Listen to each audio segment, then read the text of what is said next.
Praise the Lord. Thank you, Jesus. Hallelujah. யோவான் அதிகாரம் 3 வசனம் 16. தம் ஒரே மகன் மீது நம்பிக்கை கொள்ளும் எவரும் அழியாமல் நிலைவாழ்வு பெறும் பொருட்டு அந்த மகனையே அளிக்கும் அளவுக்கு கடவுள் உலகின் மேல் அன்பு கூர்ந்தார். இந்த வசனத்துல நாம முக்கியமா பார்க்க வேண்டிய ஒண்ணு கடவுளுடைய அன்பு. கடவுளுடைய அளவில்லா அன்பை நம்ம இந்த வசனத்துல பார்க்கிறோம். எப்படி அவருடைய மகன் இயேசு கிறிஸ்துவை இந்த உலகிற்கு அவர் அனுப்பினார். எதற்காக?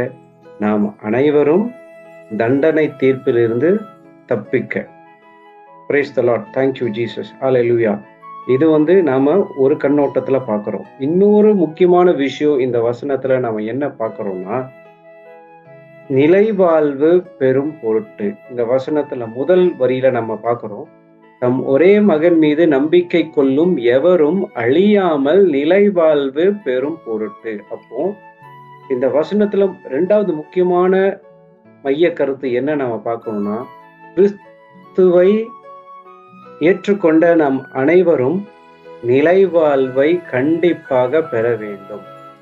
Praise the Lord. Thank you, Jesus. Hallelujah. கிறிஸ்துவில் மீது நம்பிக்கை கொண்டு இயேசு கிறிஸ்துவே ஆண்டவர் என உளமாற நம்பி வாயால அறிக்கையிடும் அனைவரும் இந்த நிலைவாழ்வை கண்டிப்பாக பெற வேண்டும். Praise the Lord. Thank you, Jesus. Hallelujah. அப்போ இந்த நிலைவாழ்வை பெற முடியாத ஒரே ஒரு விஷயம் என்னன்னு பார்த்தீங்கன்னா, நம்மளுடைய பாவ சாயல்.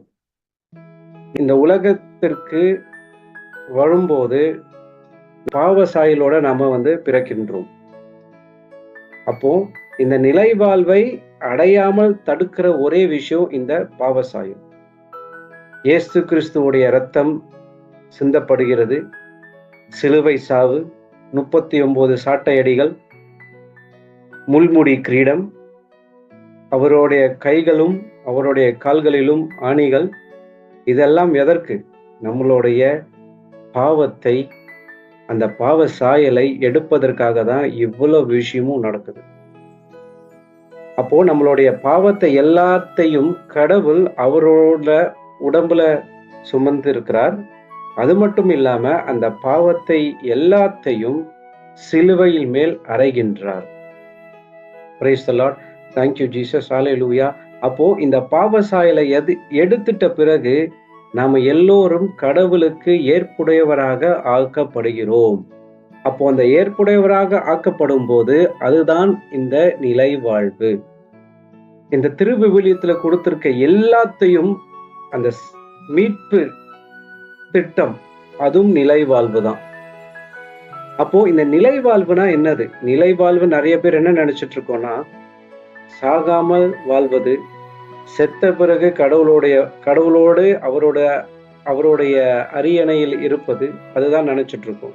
ஆனா நிலைவாழ்வுன்றது என்னன்னா, present tense possession.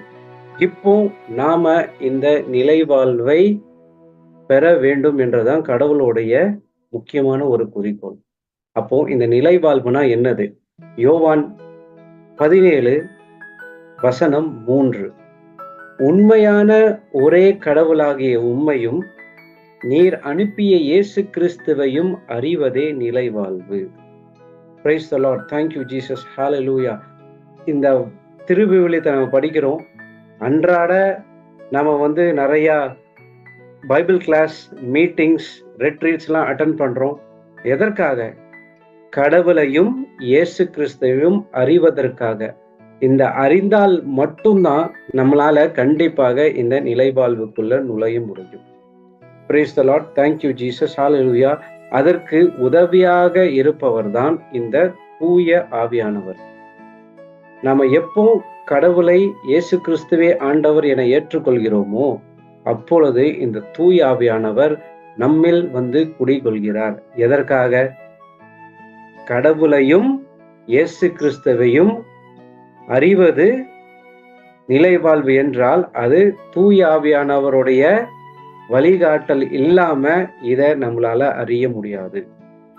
Praise God. Thank you, Jesus. Hallelujah. திருவிவிலியத்துல தொடக்க நூல் முதல் வெளிப்பாடு வரை தூய ஆவியின் உட்படுத்தலால் எழுதப்பட்டுள்ளது.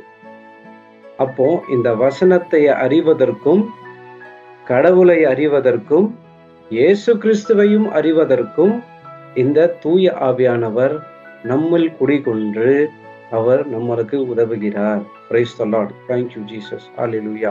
அப்போ இயேசு கிறிஸ்துவையும் கடவுளையும் அறிந்தால் மட்டும்தான் நாம அவர் நம்மளுக்காக என்ன பண்றார்ன்றத நம்மளால பார்க்க முடியும். Praise the Lord. Thank you Jesus. அப்போ இயேசு கிறிஸ்து நம்ம எல்லோரையும் தண்டனை தீர்ப்பிலிருந்து எடுத்து விட்டார். தீய நோக்கத்தோட நம்ம செயல்பட்டு இருந்தோம், அந்த தீய நோக்கத்தையும் எடுத்துட்டார். நம்ம எல்லோருக்கும் ஒரு திட்டம் வகுத்து வைத்துள்ளார். அந்த என்ன திட்டம்ன்றது நம்ம தூய ஆவியானவர் மூலியமாக நம்ம அறிந்து கொண்டோம். இதுதான் நிலை வாழ்வு. நிலை வாழ்வுன்றது இறந்த பிறகோ இல்ல இறக்காமல் வாழ்வதும் நிலை வாழ்வு கிடையாது.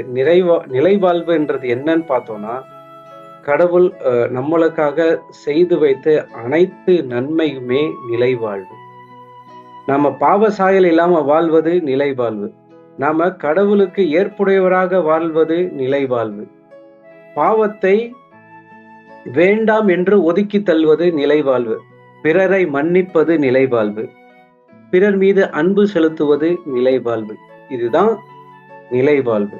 அப்போ இததான் கடவுள் இயேசு கிறிஸ்து மூலியமாக நம்மளுக்கு யோவான் 3:16 வழியாக நம்மளுக்கு உணர்த்துகிறார். நம்ம திருப்பியும் படிப்போம். யோவான் 3:16. தம் ஒரே மகன் மீது நம்பிக்கை கொள்ளும் எவரும் அழியாமல் நிலைவாழ்வு பெறும் பொருட்டு. அதுதான் ரொம்ப முக்கியமான விஷயம். கடவுள் இயேசு கிறிஸ்து மீது நம்ம நம்பிக்கை கொள்வோம் என்றால் நாம இந்த நிலைவாழ்வு கண்டிப்பாக பெற முடியும்.